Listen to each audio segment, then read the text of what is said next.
IT. Many of you are aware about it. We have 3 years in the journey of this center, and we have incubated startups in the space of fintech, agri-tech, and now we are expanding our domain. In the series of activities which we do across the whole calendar, one of the very special things which we do is that we try to sensitize the environment, the ecosystem in which we work, and we try to see that if we can create a small impact on the startup ecosystem.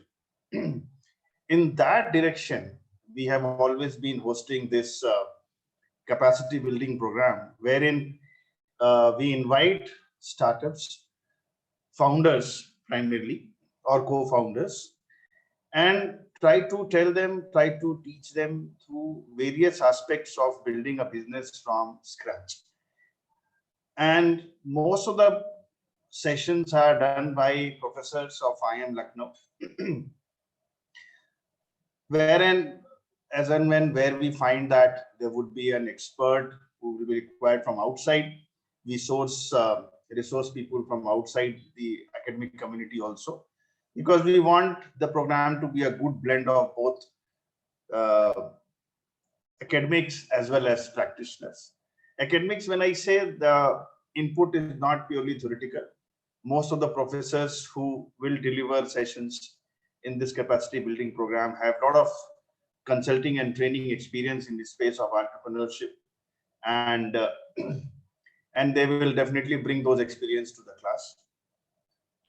The program is designed in such a way that each and every aspect of an enterprise, right from formation to expansion stage, everything is kind of we try to cover.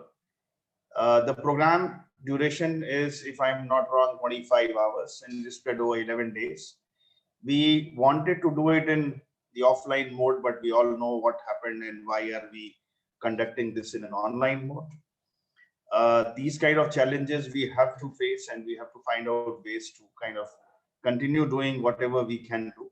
Obviously, online is not really a good replacement. It's not an optimal replacement, but given the fact that we can't really do it in an offline mode, we thought let's start in online mode, and we will gradually see if things improve. Maybe the second version or third version we can actually do it in the campus, because the individual interaction between the founders and the mentors is something which will definitely get compromised in an online mode. If I'm not completely compromised, but yes, to a large extent, it will get compromised. Now, talking about the specific focus of the program, if I can put it in a nutshell, it focuses on all the 3 or 4 major areas where an enterprise faces challenge, right? So the first module, if you see in the outline of the program, is more about ideation. That how do people get ideas formulated? How does that idea gets reflected into a business plan? And where do these ideas come from? How do you segregate ideas and make it a better idea which can be sustainable? Then we try to get into a bit of marketing, because uh, when you say I have an idea, I have an idea about a product or service, there has to be a product market fit. There has to be somebody who is ready to pay for it. So there is another module on product market fit. How do you do market research to find out whether your product or service will have sufficient traction going forward? We also talk about the challenges of formation of enterprise, because there are a lot of compliances which companies have to meet while developing a startup. Whether it is fintech or agri-tech, there are a lot of clearances which are required. Particularly in fintech, the regulatory space is emerging, and therefore the kind of challenges which startups face in fintech space is very different. So we have sessions around that. We have sessions on fundraising also, that how and when startups should start looking at the options of external funding. because that is the whole idea on which the startup industry is working on primarily, that they always seek external capital. The intellectual capital is what drives the enterprise, but the external financial capital is always something which is they are looking forward to. So most of these sessions are planned in such a way that we start with basics and then take it to an advanced level, because we know that there would be participants from all over the country who have various level of understanding of this space.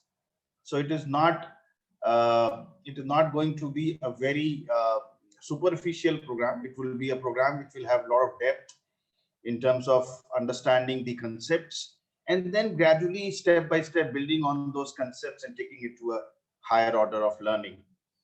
Towards the end, we also try to do some kind of a sectoral drive, in terms of we go and have some sessions specifically focusing on, let's say, agri-tech, fintech, women empowerment, the domains which we want Sci-Fi to thrive on. We have special sessions around that.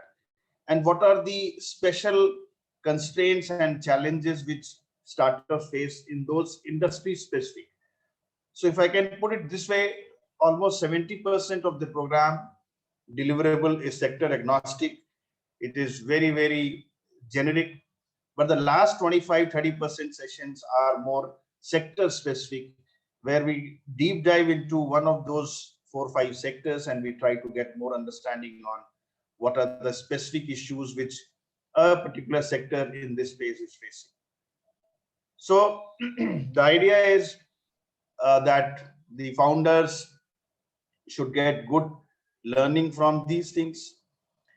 The classroom would always be very useful if there is interaction, and therefore I would encourage all the participants not to feel shy, not to feel embarrassed about asking any question. Today is the inauguration. Inauguration is not really a platform where we will take questions, but once the classes start, I would encourage the participants to please ask as many questions as you have in your mind, so that the learning is good, comprehensive. We don't want to give you too many things, but we want to give you things, little things, but those things should be given solid, so that when you go away, you have a good experience, you have a good learning of most of the domains of the startup industry, and also the interaction between yourselves and between some of the industry experts whom we will keep on inviting in between will definitely help you in improving your enterprise, taking it forward from whatever level you are at now. Thank you once again, and welcome all of you to this program. For IIM Lucknow, it's a very proud moment that we are able to do this program in an online mode, and we welcome you all once again. Thank you, Professor Deepti, for this opportunity. Thank you, Professor Prakash. I think our program has started on the right note, and a very warm welcome to all our speakers. And thank you very much for accepting our request and for joining us today. So how we are going to move ahead with the agenda is that we will invite each speaker to speak on a specific topic. And so I would start with Ms. Vanna Kumar, IAS, Joint Secretary, Department of Promotion of Industry and Internal Trade, to share her views. So Ms. Vanna is a graduate of Delhi University and a postgraduate from Carnegie Mellon University and a PhD from Gujarat University. Also an affiliate doctoral fellow at India Innovation Institute, University of Toronto. And she has attended leadership programs at Royal Institute of Public Administration, London, and Cambridge University. An officer of the Civil Services, Joint Secretary in Government of India with a career spanning 27 years. She has worked extensively on development of industry, public procurement, and complex national defense programs. She has contributed to policy making for enhancing competitiveness of industry, investment promotion, implementation, and streamlining processes across organizations. And she has also led several high-level delegations to several countries and has participated in collaborative international projects. So I would invite Ms. Vanna to share her thoughts on the topic, government initiatives to skill the entrepreneurs. Thank you so much, Professor Deepti. Grateful to be in the midst of the brightest minds in the country. Thank you so much for making me a part of this very important conversation that you're having, such a useful capacity building program that IIM Lucknow is leading. My compliments to the entire team of IIM Lucknow, Sci-Fi, SIGBI for curating this program, which is very thoughtfully organized, as Professor Prakash Singh was mentioning. It seems to be a very multi-dimensional kind of a program with a very 360-degree holistic kind of a view of the issues that entrepreneurs and startups face. So my compliments to the entire team for bringing out a program which goes right from ideation to marketing to fundraising, all the very important aspects which are absolutely essential for an entrepreneur to consider, and to cross the proverbial value of death, and to be eventually able to scale up. So my compliments once again. Glad that I can share some of the thoughts on initiatives that the government of India is leading in this space. And I must share with you that over the last 6 years or so, the efforts have deepened, they have accelerated, and they have transformed quite structurally in the manner in which the efforts were being made. I'm very, very glad to share that India today happens to be the third largest startup ecosystem today, where 46,000 startups are registered with DPIIT today. And we are one of the largest growing ecosystems. We are witnessing a growth of 109% annually.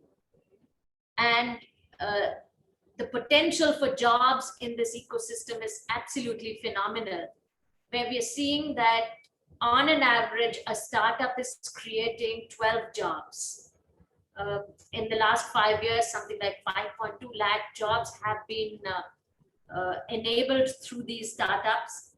And this is absolutely growing by leaps and bounds. And this journey really drew its strength from Prime Minister's own championship for this cause when the Startup Action Plan was launched in the year 2016, where we started rolling out a variety of programs, a variety of initiatives for our entrepreneurs and startups, particularly. We started off with some pro bono programs, much like the one you are trying to do at this point of time. Again, multidimensional, as also in collaboration with various agencies, experts across 15 categories, with providers like Upgrad, LinkedIn Learning, Microsoft, Udemy, Y Combinator. So there's a whole range of agencies with whom we have collaborated, and across teams we are trying to deliver these programs. We have if some of you might want to visit our startup learning program, you would find there are very many free online courses which can be accessed. And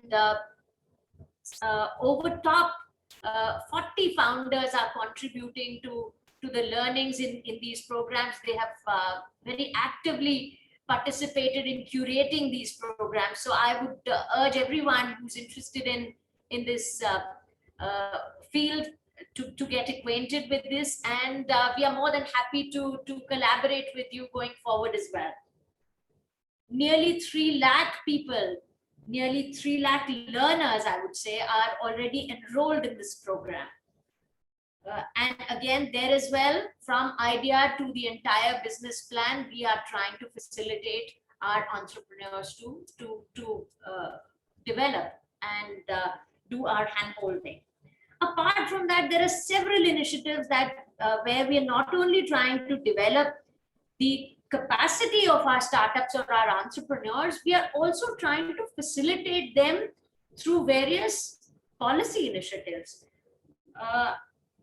The key being the tax, the fiscal incentive regime that we have tried to make more facilitating, more enabling.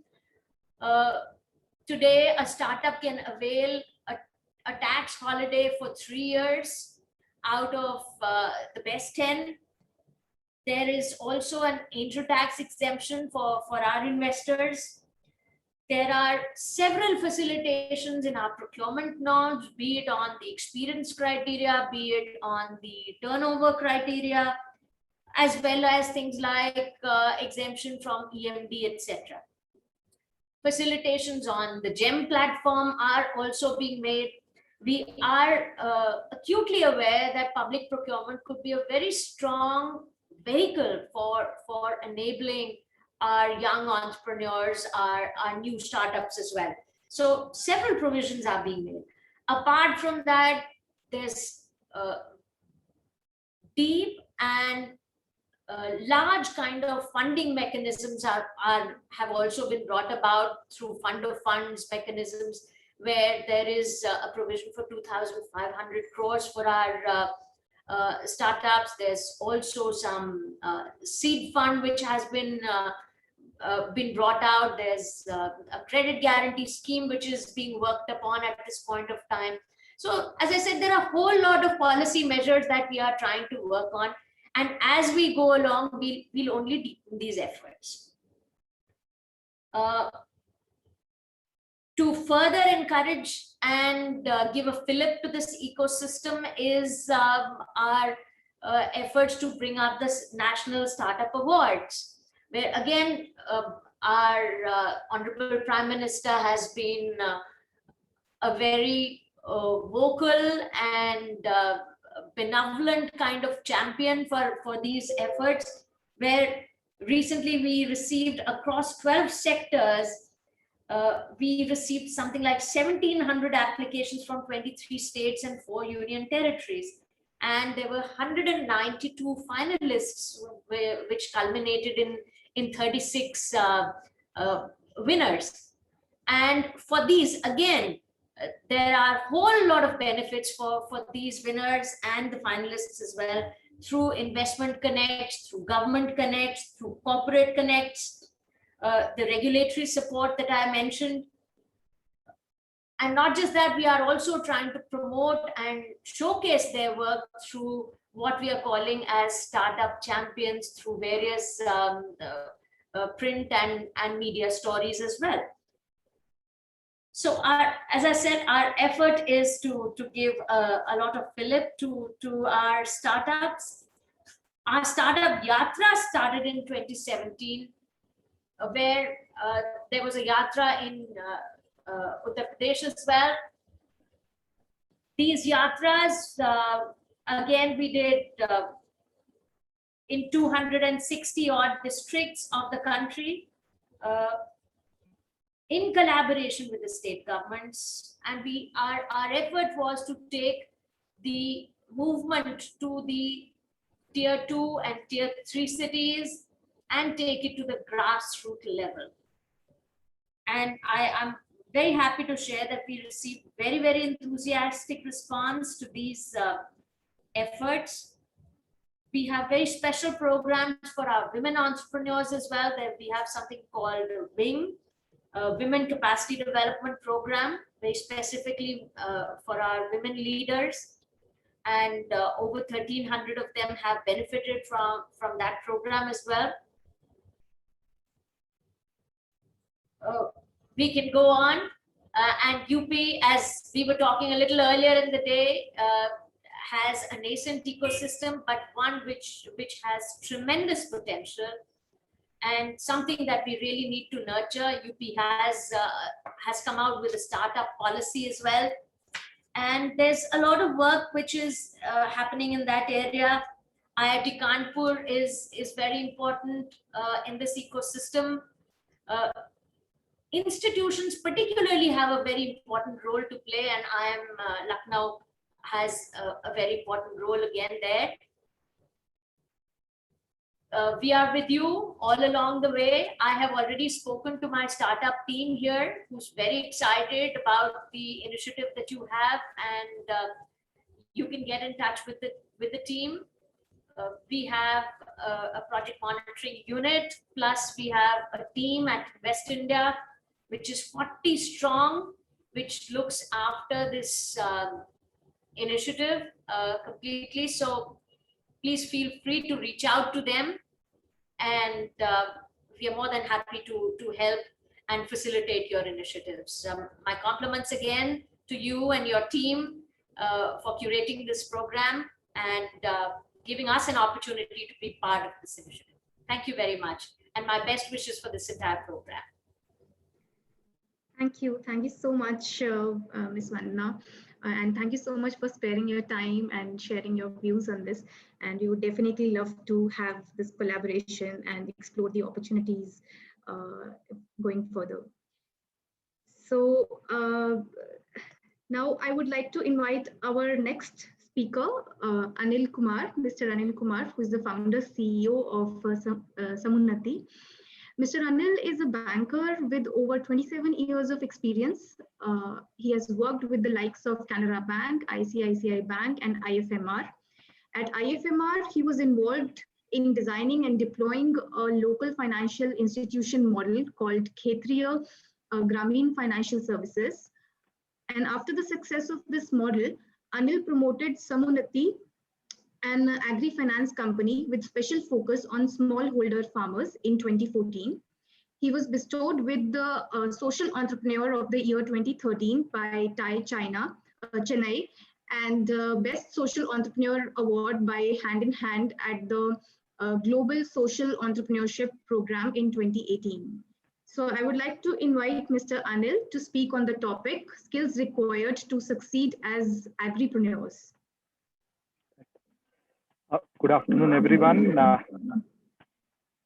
So there is some echo.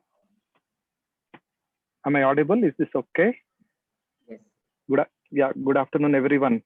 And also good to see my dear friend Kishore here. Right, I'm glad that he's on video so that I can relate to some people who are on video. Thankful for that.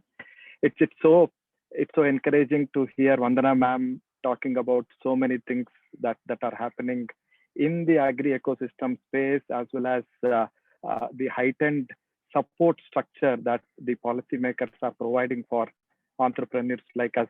Ma'am, we are grateful to you. I am grateful to you. Samunnati is grateful to all the initiatives that the government has been taking to promote entrepreneurship in this country. So as a fellow entrepreneur, and given the topic as well as the profile of the audience, I thought I will share few thoughts in relation to agri-entrepreneurship, because that is the only thing that we know. Debit, credit, and ghas poos. This is the only two things that I have done all my 28 years. That's what I keep telling people, that while I have not done farming in this life, I would have been a farmer or a cow in my previous life, because both fascinate me for some reason. I don't know why. So I thought I'll share Samunnati's journey as an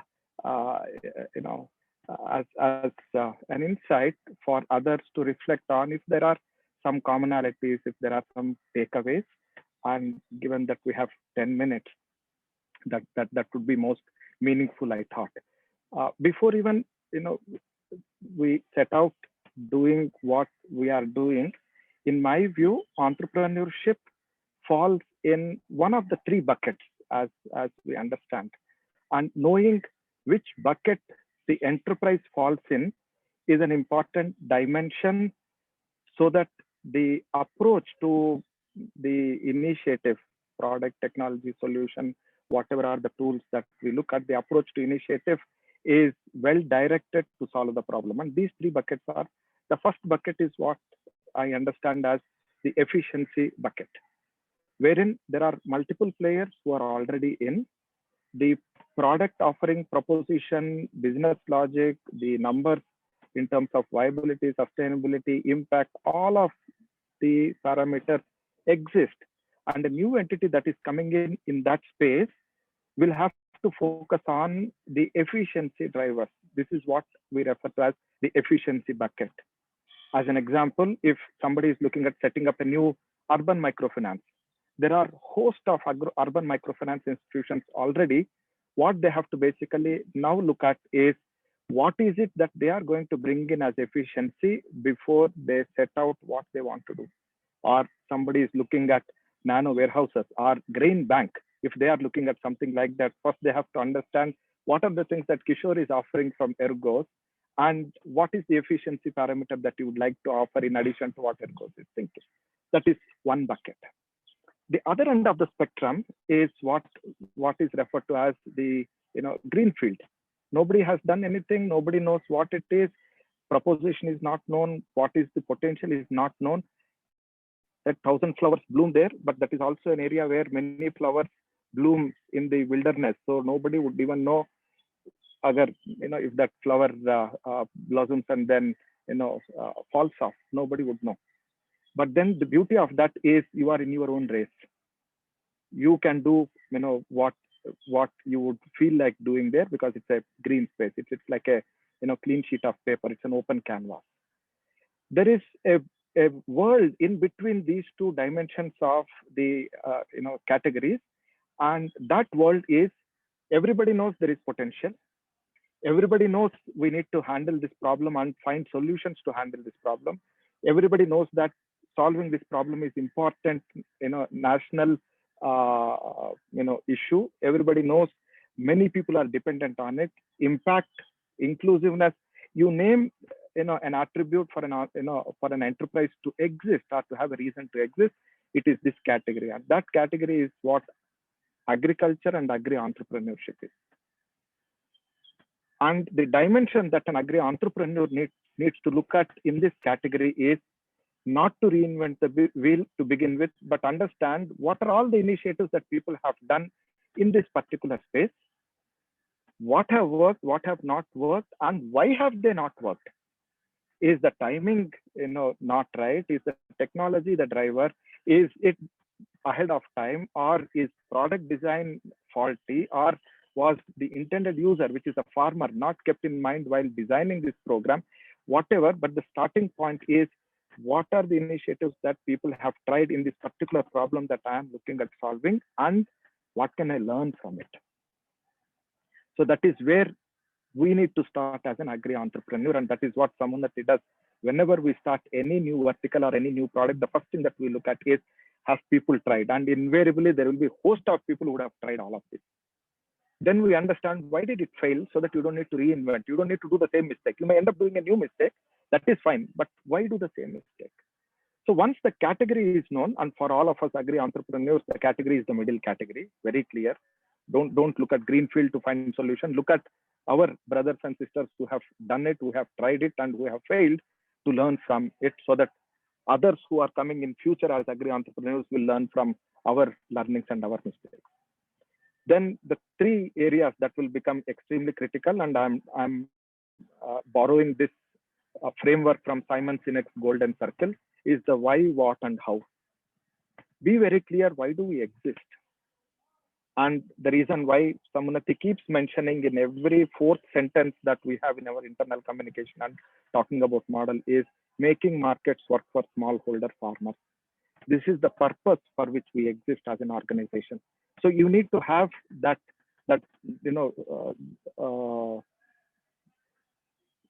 clarity in terms of why do we exist, because that is what keeps us going. And entrepreneurship is all about ups and downs, and more ups and downs, more downs than ups during the initial days.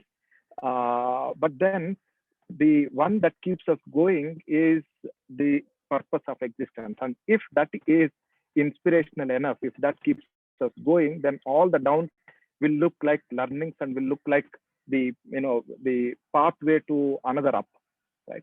So why do we exist? That why has to be very clear, right? Once you have the why, that should become non-negotiable for us. You can change the what, you can change the how. The how is all about changing. How agile you are, how adaptive you are as an organization is all about how. We started with individual branches and cattle loan to begin with.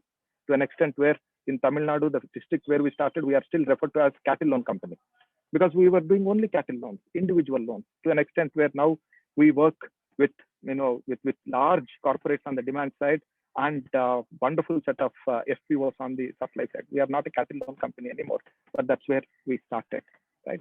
So the how keeps on changing. The what is the tools that we have in order to solve it, and this is where the learning from others and what is it that we are going to do differently comes into picture. And most of the what revolves around the strategy, the execution strategy, right? In our context, removing the working capital constraint is the what on the demand side of Samunnati, because there are buyers, there are sellers. Both the buyers and sellers are operating at a lower equilibrium because they don't have enough working capital to operate at a higher equilibrium. And it is not unique to agriculture alone, because everywhere there is a buy and sell. The seller wants money immediately, the buyer wants to pay later. But what makes it acute in agriculture is because this activity is seasonal and cyclical. Because it is seasonal and cyclical, your working capital requirement gets squeezed in a short window when procurement needs to happen, and that is where you need money. And removing that working capital constraint is an important dimension of what Samunnati is doing.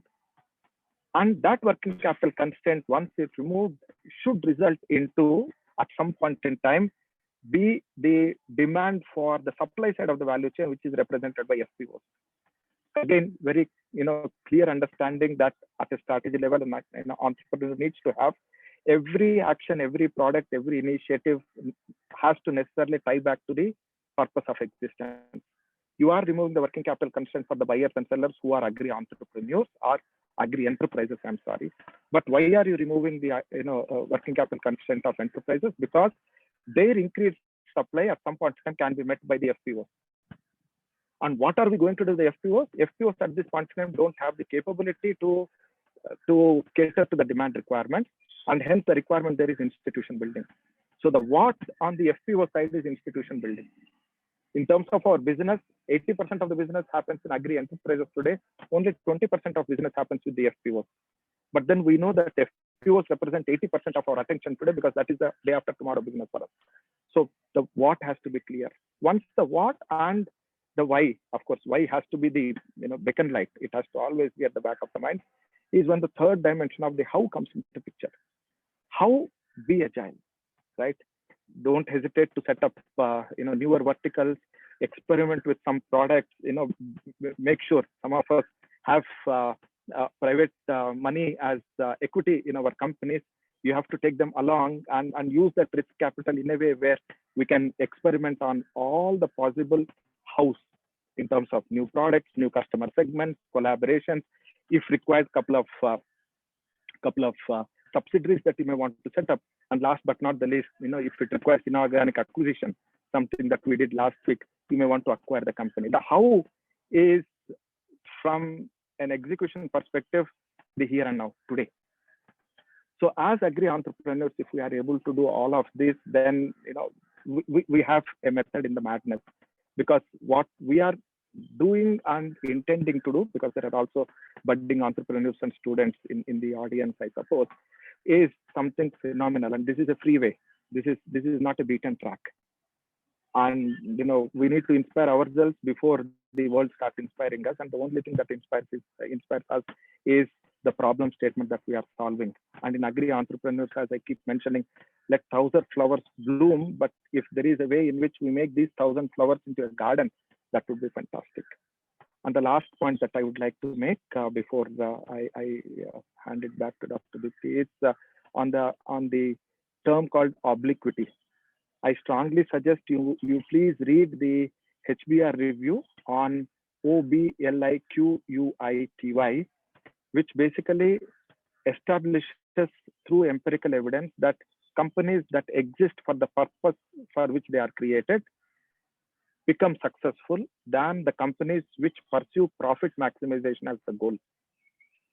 Profit, financial metrics, sustainability, valuation, unicorns, all these are outcomes. They are byproducts, friends. That is not the purpose for which we exist. We exist because there is a problem that inspires us to start this entity. There is a adrenaline that pumps us every day to solve that problem and not rest till the problem is solved. And that is the reason why we exist. And pursuing that mission brings all of this willy-nilly in any case. So the bottom line that John Kay, the author of this paper, says is goals are best achieved when pursued indirectly. And he gives examples of several multinationals on both sides, right? Pfizer and Merck as one example, how Suez Canal was done, Boeing and Airbus as another example. So any entrepreneur, I would suggest, please go through this obliquity, because at times we get carried away with valuations, at times we get carried away with the financial metrics. They are all byproducts. What gives us the kick, as they say, or what gives us the reason to exist is the purpose. And the purpose is making markets work for smallholder farmers is one aspiration. At a larger ecosystem, if we keep farmer at the focus, the Indian farmer, and the 70% of population which is dependent on agriculture as the focus, then all of us would find this existence on this planet a little meaningful and purposeful. So these are few suggestions. I know I have only 10 minutes, but happy to engage in any manner later. But thank you very much for this opportunity. Really appreciate it. Back to you, Dr. Deepti. And thank you, Professor Sanjeev Kapoor, for the opportunity. Thank you so much, Mr. Anil, for sharing your views and on stressing upon purpose of existence. I mean, that was like really more philosophical as well as more practical, I would say. But yes, thank you so much. Now we'll move to our next speaker, Dr. Pallavi Tak, who is the Assistant Vice President, Startup Oasis. She is a specialist in sectoral and social incubation program design for early stage entrepreneurs. She has designed and led outcome-oriented programs for incubation and acceleration, especially crafted for women, creative, skilled tech and social entrepreneurs. She mentors early stage entrepreneurs on business strategy, customer engagement, and data analytics. And she's passionate about building strong ecosystem, startup ecosystem in tier 2 and tier 3 cities with a collaborative approach. So I would request Dr. Pallavi to speak on the topic need of entrepreneurial skills among women entrepreneurs. Over to you, Dr. Pallavi. Thank you very much, Professor Deepti. It's always nice to be here with Sci-Fi, and I'm Lucknow. And please accept my compliments on these new beginnings, and wishing the team and the entrepreneurs very much all the best. I think every journey matters, but moving out of the comfort zone, which I'm sure Sci-Fi will make you do, that's what we do with our entrepreneurs, and that is what our entrepreneurs do with us. So wishing you all the best for that. And thank you, Vandana ji, Prakash ji, Kishore ji, and Anil ji for setting that context. I'll pick it from where Anil ji left. Anil ji spoke about there is no need to reinvent the wheel. And interestingly, when we picked up women entrepreneurship almost 2 years back, with a special focus on women entrepreneurs and moving from startups to especially SMEs, we thought that we don't really have to reinvent the wheel, because we just have to copy and paste what we've been doing. It's just for women entrepreneurs. And I think the first thing that came to us as a learning, so here I would emphasize that before we could get to the women entrepreneurs and make them learn anything and understand what they need to learn, I think the first thing that we understood is that we need to learn. More than learn, we need to unlearn. Because what we started doing probably in the beginning was, in fact, we were questioning, why do we really need a special program for women entrepreneurs? And then later we realized that how important it is to give them that space, that pace, and their own style, which is very native to them, the way they want to lead, the way they want to make this whole ecosystem theirs, how they want to bring in human centricity, different kind of culture, more empathy, creativity to this whole ecosystem, to us. So yeah, we had to discover, Anilji. We did not have a choice to actually let whatever was invented be copy pasted. And I'm glad we could do that to a certain extent in the last 2 years. Very humble to have worked with almost 300 women entrepreneurs, and we have learned a lot from them.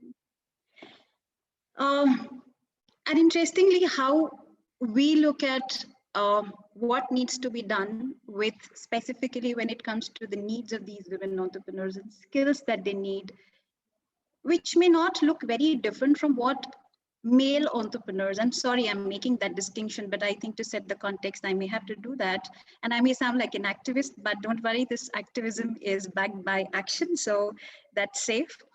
So it was not really important to understand what needs to be done because it's not really very different. Same business strategy, robust business model, data discipline, leveraging technology, etc. But more important was how it is to be done. There is a lot of social conditioning, there is a lot of historical evidence to how women have been positioned in the society more as nurturers, not as invaders, more as preservers, and not as typical role of going out and all of that. And most of these entrepreneurs are first generation entrepreneurs. So on one hand, they don't have any baggage. On the other hand, they're extremely agile and flexible to learn.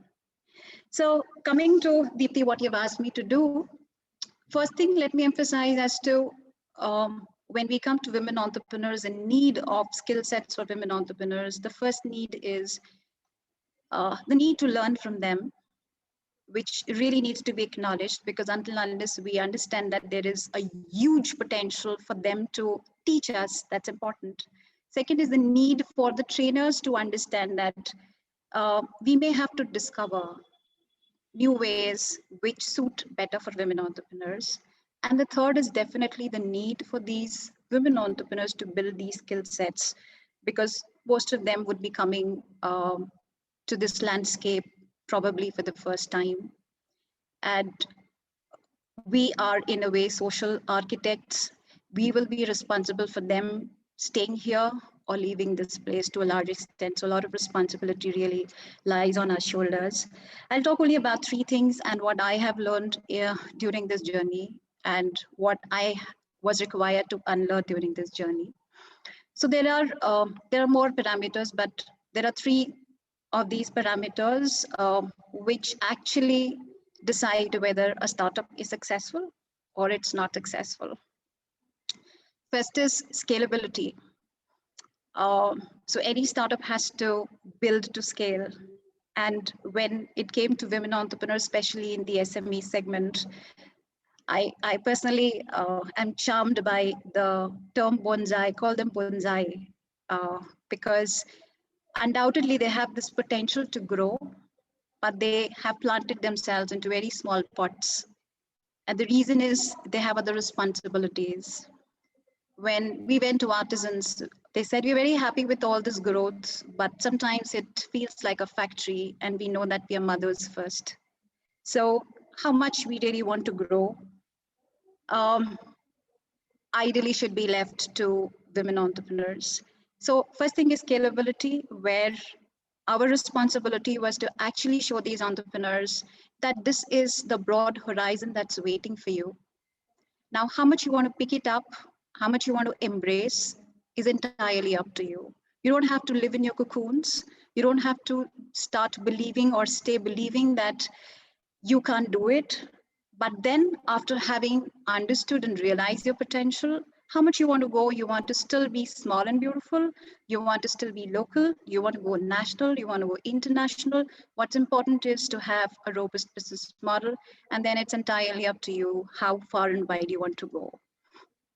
Because prior to this, the assumption was if one had a good product, one also had a good business model, and one would be successful, and that's not the case. Like, Second, a parameter by which generally startup success is measured is fundability. And we know how funds are relatively less available for women, as they say, and we all know, sometimes because they don't look like men, sometimes because they don't sound like men, sometimes because they are in a men's world and they don't know how to behave, because when they start copying men, they don't feel like themselves. And when they behave like themselves, they don't fit in. But besides that, now this was on a lighter note, but this is a reality. On the other side, a lot of these women entrepreneurs, again, felt that funding should come when they are ready to be funded, when they feel that they are ready to grow, they're willing to grow, and they can give as much time, energies to their business. And this was a responsibility. And interestingly, in COVID times, we have seen almost nil mortality. These enterprises burn less because the money that they burn is all theirs. But on the other hand, the practical side is a lot of times there is less data discipline with them. And when I say data discipline, it's not just financial, even on the customer side, on qualitative, on quantitative, every kind of data. So I think that's a second skill set besides robust business model, the data discipline, because right from the beginning, when we start chasing this data, collecting this data, keeping this data, storing this data, understanding this data, only then the trends and patterns would emerge that would be very, very beneficial in the longer period of time. And the last is technology. So again, if we look at the historical evidence, women and girls, young girls have played with doll houses. They were proud owners of doll houses, and most of them come from non-engineering backgrounds. And today, when they are asked to get into deep tech, it's a little inconvenience. And I'm not talking about, don't get me wrong, I'm not judging here women and not saying that they can't do it. But what I'm saying, especially in the MSME segment, most of these women come from creative sector. They're very, very creative. They come from humanities and social sciences. They come from, a lot of them are not even educated to that, I mean, qualified in that sense, in terms of a university qualification. And expecting them copy pasting the model that we do for startups, use technology, it gets them a little uncomfortable. So our learning here was, yes, they need technology, back-end technology, front-end technology, market-facing, supply chain, CRM, whatnot. They need to leverage. And fortunately or unfortunately, COVID has done what we would have taken, say, 3 years. It is done in 3 months, 6 months. All our entrepreneurs are online now. Everybody, they've understood the importance of being online there and using technology. But again, coming to what is important, yes, but how, rather than intimidating them as to you have to use technology. It was more subtle. That technology is a tool. It will make your life easy. You will be able to spend more time with your family if you had a CRM in place. So all I'm trying to say here is that the lessons for women entrepreneurs may not be different from what probably skill sets or lessons for male entrepreneurs would be, but more importantly and more interestingly, more fascinatingly, and with a lot of sensibility and responsibility, how we take it to them is very, very important. So that's all that I have to say. Deepti, over to you. Thank you, Dr. Pallavi, for sharing your thoughts. And these are some of the challenging issues that you have rightly highlighted: the scalability, technology adoption, discipline, funding. I mean, but the solution is, of course, not easy to find. So, but thank you so much for sharing your thoughts. It was really insightful. So, we would like to invite Mr. Kishore Kumar Jha, founder Ergos, He is a management graduate and expert professional who worked with Barclays, ICICI Bank, and ACC Limited, and later founded Argos in 2012, a Bihar-based agri-tech startup, which is building an integrated supply chain platform that enables farmers to convert their grains to digital assets. His startup Argos has raised more than 100 crore funding and digitized 2 million grain bags till date. So thank you very much, Mr. Kishore, for joining us. I would like to invite you to speak on the topic opportunities for startups in agri-tech. Yeah, thanks, Professor Deepti. Thanks for having me in this wonderful session. And I think the session was wonderful and was learning, and I was, hearing all of them. It's wonderful to have such a person in this forum and learn from them, their learnings and their, their mistakes or their, acumen to, remain persistent in the, mainstream of the entrepreneurship journey. So yeah, so my topic, opportunity in agri-tech, when we call it like, so opportunity is humongous. The only problem is we have to identify the right opportunity. So what is right opportunity and what is not right opportunity? As Anil sir rightly said that, we don't chase, that unicorn, we don't chase valuation, we don't chase all those things. We try to chase, the true value creation for the customers.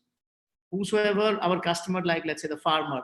So when I'm saying the farmer, we have to be at the farm gate and then, look around and see the opportunity. Try to feel the farmers' lives, how their, that entire life cycle evolves, like right from sowing to, that harvesting, what are challenges they face and what are the solutions can be around, which solution can really be scaled and, replicated across the geography. I think there you will find there are hundreds of problems, hundreds of issues over the next, 160, 170, 180 days of entire crop life cycle. And that, challenges are in an extremely difficult situation. It's not like sitting in Bangalore or Bombay in AC room and coding, some software in the mobile application and thinking about the farmer, that it will change the life of the farmer. But that's not the reality. You will hardly see that 5 to 10% farmer, the mobile adaptability is there. Their entire interface on the mobile, their engagement with the mobile screen is entirely different. The way me and you hold the smartphone, they don't hold the same way.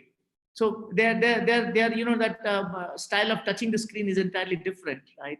So what happens that once we go to the farm gate and we look around and we try to see that, okay, there can be an advisory services for the crop, which crop he should cultivate. Then we can think about that, okay, how to advise you on the irrigation, the input selection, maybe the weather advisory and all that. So these all are the, upcoming and the new buzzwords in the market. The people are trying, but unfortunately the people are failing badly. Why? What I have learned for the last 10 years that, see, there is a physicality behind technicality. So unless there is a physicality, unless the farmer feels you around, unless you are there with, in their entire life cycle, they don't trust on anything else. Whether you are giving a wonderful, advice or services about the weather forecast, or let's say any sort of, let's say the image analytics tool, or maybe the soil advisory, or, right input material. But unless we are there with them, they don't trust so easily. They believe in their own traditional way of doing, that sowing, cultivation, and all these things. So what I believe here that, the opportunity is huge, but we have to pick up the right opportunity first in terms of what all are the opportunity which can really help them to, minimize their cost, optimize their income.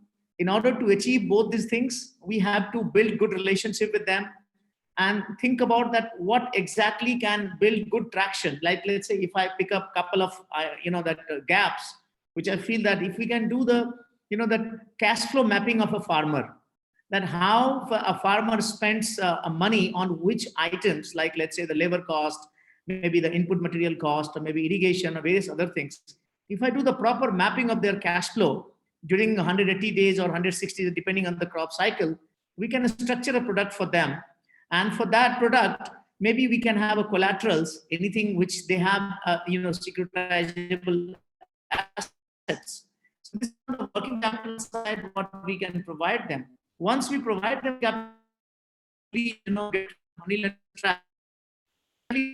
Comes where we have to provide them to linkage or maybe the various other support systems where they can time and face the best price of their produce, be it local market or maybe the national market or international market. So for that also, if the market linkage we talk about, we have to provide all the services at farm gate level. But at farm gate level in India, if you see, it's a fragmented market. It's a 140, 150 million farmers who have a small quantity to sell whatever commodity, whatever produce they have. So we need to have an infrastructure-based model where it has to be operating from the farm gate. And thanks to the government of India, where the lots of initiatives are coming up to promote, the infrastructure at farm gate level. So as Anil sir said and other speakers, you don't need to invent the wheel. Even if you see in India, there are huge infrastructure. In fact, rural storage. If you see, there are millions of, the tons of, millions of square feet, that has been constructed at a farm gate level, but no one knows what to do with that. And that is actually a dump yard. So there are lots of models which can evolve in terms of, let's say that if you go for the F&B, let's say fruit and vegetable segregation. So all these things has to be at a farm gate level. And we have to figure out that how this model can be scaled, how this model can really, apply lots of technology which can help to build predictability from the back end to front end, connect the market, and really predict lots of demand side, and exactly that can be mapped to the supply side, so that the wastage can be minimized and the farmer linkage can be established.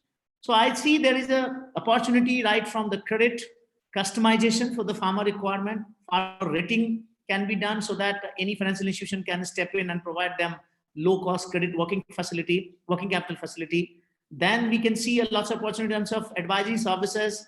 But for that, you have to build first a trust, a goodwill with them, then only they accept the advisory. Otherwise, you tell me that if someone tells you that you invest in a so-and-so mutual fund, you will not invest in that unless you have some face value of those advisors. Similarly with the farmers also, they spend lots of time and energy in the crop. And if some advisory goes wrong, he will be screwed up. So they need some validation upfront, then only they will go with that.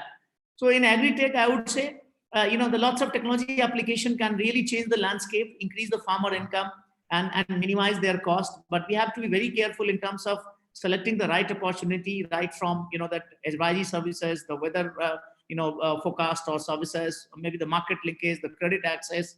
So these are the opportunity which I can see upfront. After that, there is a lots of opportunity in a value addition in terms of the sorting, grading, and packaging at the farm gate level itself, so that the immediate and instant value addition can be achieved for the farmer at least 20-30%.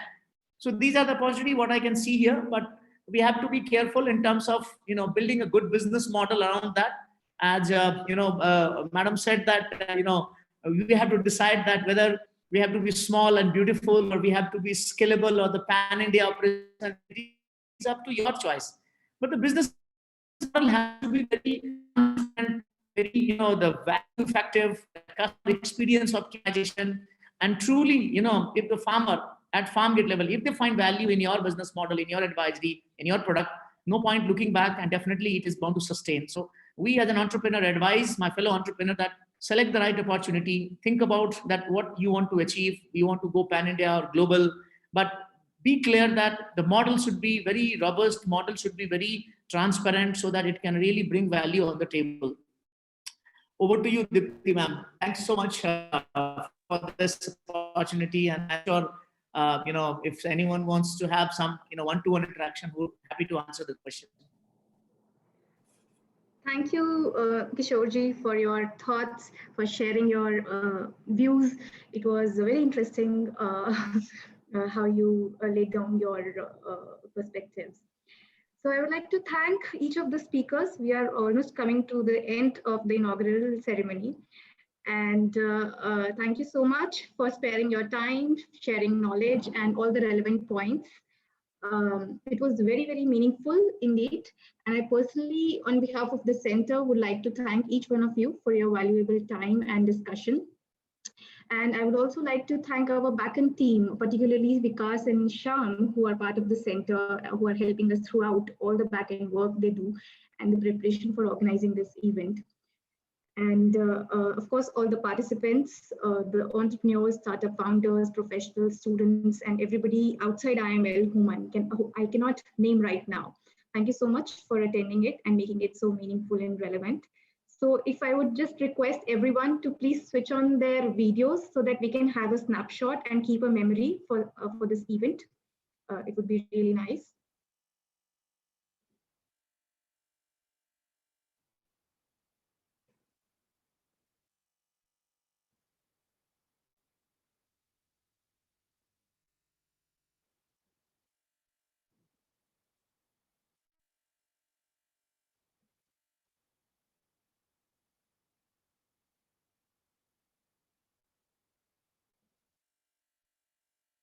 Is it done? Yeah, it's done. Okay, great. So thank you for your participation.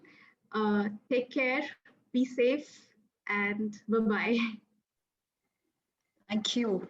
Best wishes. Thank you.